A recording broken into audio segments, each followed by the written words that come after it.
नमस्कार दोस्तों, आप सभी का साहित्य ज्ञान पर हार्दिक स्वागत है। दोस्तों, जैसा कि हमने हिंदी साहित्य की सीरीज शुरू कर रखी है, उसमें हमने आदिकाल को पढ़कर समाप्त कर लिया है और आदिकाल से जितने भी क्वेश्चन बनते हैं उन सबको पिछली क्लास में हमने हल किया था। आज हम भक्ति काल को पढ़ेंगे। दोस्तों, अगर आप हमारे चैनल पर नए हैं तो चैनल को सब्सक्राइब करें और बेल आइकन को प्रेस करें ताकि आने वाली हमारी हर क्लास का नोटिफिकेशन आप तक पहुंच सके। और दोस्तों, आपसे एक रिक्वेस्ट है कि आप वीडियो को पूरा देखें। अगर आप वीडियो को पूरा नहीं देखते हो तो ये क्लास आपके समझ में नहीं आएगी, तो इसलिए आप वीडियो को पूरा देखें।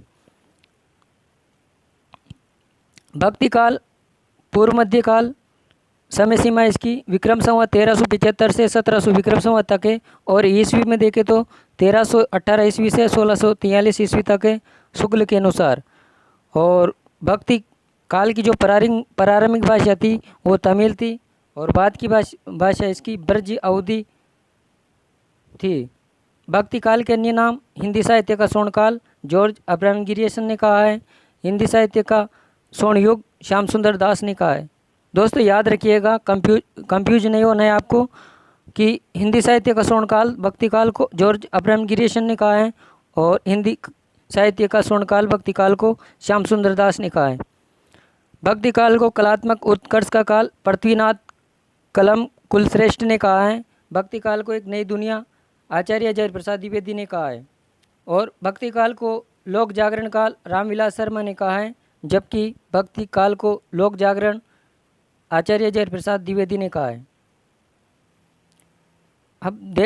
अब देखते हैं दोस्तों भक्ति शब्द की व्युत्पत्ति या अर्थ। मोनियर विलियम्स के अनुसार भक्ति शब्द की संजकर्त की भज धातु में कितन प्रत्यय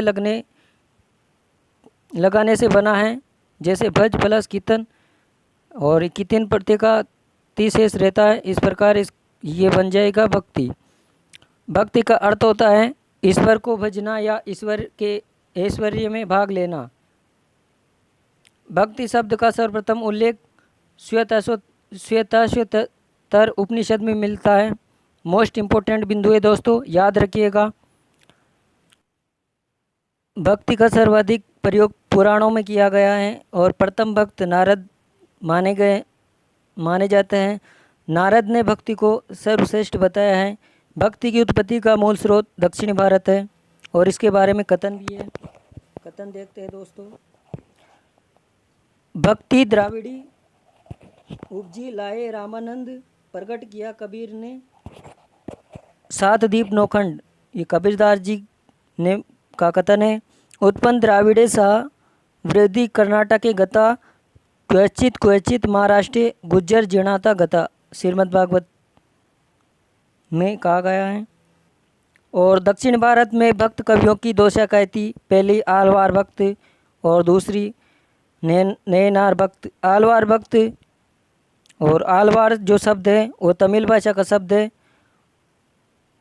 और ये आलवार भक्त विष्णु के भक्त माने जाते हैं। वैष्णव भक्त, इनकी संख्या 12 मानी जाती है और इनका समय 9वीं शताब्दी है। पदों का संकलन इनका दिव्य प्रबंध में किया गया है, जिसमें कुल 4000 पद है और इसके संकलनकर्ता नाथ मुनि या रंगनाथ है और इनकी भाषा तमिल है। आलवार का अर्थ है मग्न होना। महिला आलवार में आंडाल या अंदाल है, गोदा भी कहते हैं इसको, और इनको दक्षिण की मीरा कहा जाता है आंडाल को।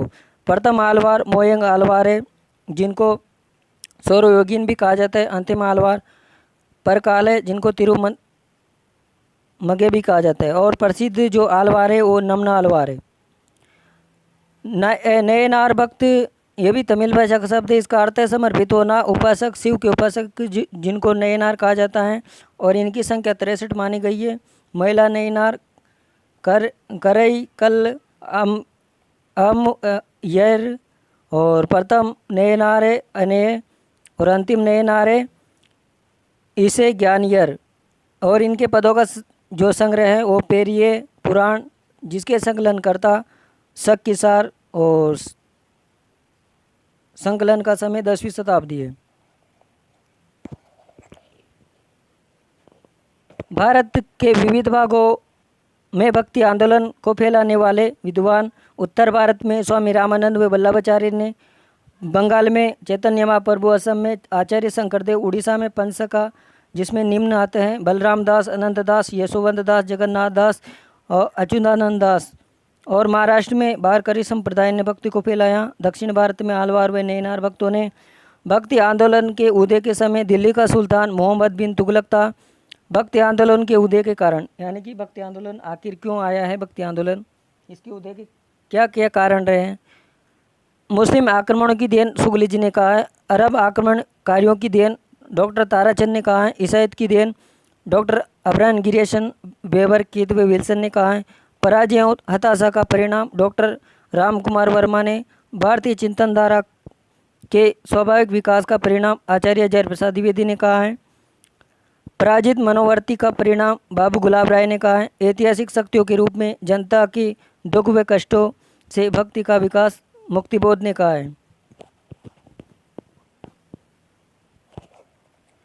भक्ति आंदोलन के संदर्भ में विद्वानों के मत मलेच्चाक्रांतेषु देशस्सु पापेक निलयेषु च सतपीड़ा व्यग्र लोकेशु कृष्ण एवं गतिमर्म, ये वल्लभाचार्य का कथन है। पाषाण्य विद्वान वेबर, कीथ, जॉर्ज गिरियसन तथा विल्सन आदि विद्वान भक्ति को ईसाई धर्म की देन मानते हैं। इस ईसा की दूसरी तीसरी शताब्दी में कुछ ईसाई मद्रास आकर बस गए, जिनके प्रभाव से भक्ति भावना का उदय हुआ। भक्ति आंदोलन ईसाइत की देन है, ये अब्राहम गिरियसन का कथन है। भक्ति का सोता अर्थात झरना जो दक्षिण भारत की ओर से धीरे धीरे उत्तर भारत की ओर पहले से ही आ रहा था, उसे राजनीति परिवर्तन के कारण शून्य पड़ते जनता के हृदय क्षेत्र में फैलने के लिए पूरा स्थान मिला, ये शुक्ल जी का कथन है। राजनीति उलटफेर के पीछे हिंदू जन समुदाय पर बहुत दिनों तक उदासी छाई रही। अपने पौरुष से हताश जाति के लिए भगवान की शक्ति और करुणा की ओर ध्यान ले जाने के अतिरिक्त दूसरा मार्ग ही क्या था, ये रामचंद्र शुक्ल जी का कथन है। हिंदू जनता पर मुस्लिम शासकों की प्रताड़ना व इस्लाम का प्रभाव भी कहा जा सकता है, यह आचार्य शुक्ल जी का कथन है। भक्ति काल हताश हिंदू जनता की मनोवर्ती का परिणाम है, यह भी शुक्ल जी का कथन है। भक्ति काल धर्म का रसात्मक रूप है, ये शुक्ल जी का कथन है।